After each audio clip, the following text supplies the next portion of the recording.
ৰায়হান উদ্দিন আহমেদ, তন্ময় ৰাজখোৱা, নীৰৱ দুৱৰা, অভিনৱ ৰাজখোৱা, বাস্তৱ দত্ত, চিন্ময় চাংমাই আৰু চাহিদ হাজৰিকা। শিক্ষাৰ্থীৰে উত্তীৰ্ণ হৈ বিদ্যালয়লৈ সুনাম কঢ়িয়াই আনিলা।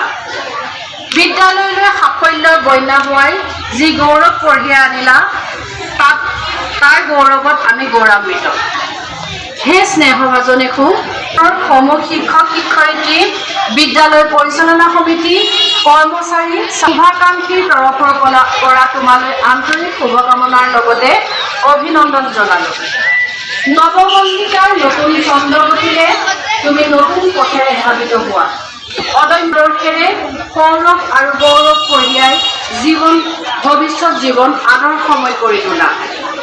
এই গৌৰৱ অনুজসকলৰ আদৰ্শ হওক। হে সুন্দৰ, জ্ঞানৰ গৰিমাৰে উদ্ভাসিত হৈ তুমি আগবাঢ়ি জীৱন বৰ্ণময় কৰি তোলা। অনাগত দিনত তোমাৰ মেধা শক্তিয়ে নিজ দেশ তথা জাতিৰ মংগলত অৰিহণা যোগাওক। তোমাৰ ভৱিষ্যত জীৱনৰ উত্তৰ কামনা কৰিলো।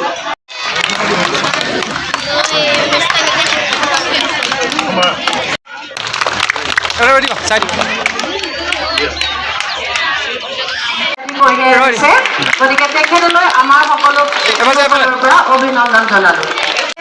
লেটাৰ ভাগ পাই সকলোলৈ গৌৰৱ কঢ়িয়াই আনিছে, অভিনন্দন জ্ঞাপন কৰিলো।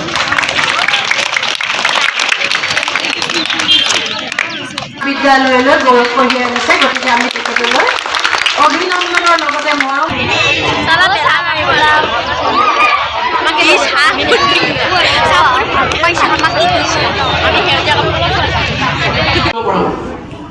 সেইখিনি কথাকে মই কৈছোঁ আৰু বিশেষ নকওঁ।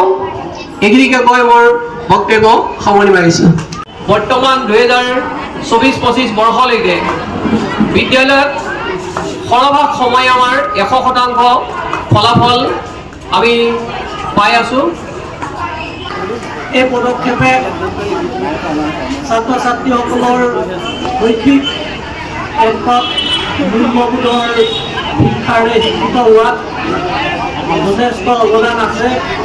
এটা আমি বিচৰা নাই, সুন্দৰ এটা ঘৰ হ'ব, ভাল এটা চাকৰি হ'ব, সুন্দৰ এখন ঘৰ হ'ব, সন্মুখত ধুনীয়া ধুনীয়া গাড়ী কেইখনমান থাকিব, এইটো নহয়। সমাজখনৰ প্ৰতি দায়বদ্ধতা থকা শিক্ষা হ'ব লাগিব।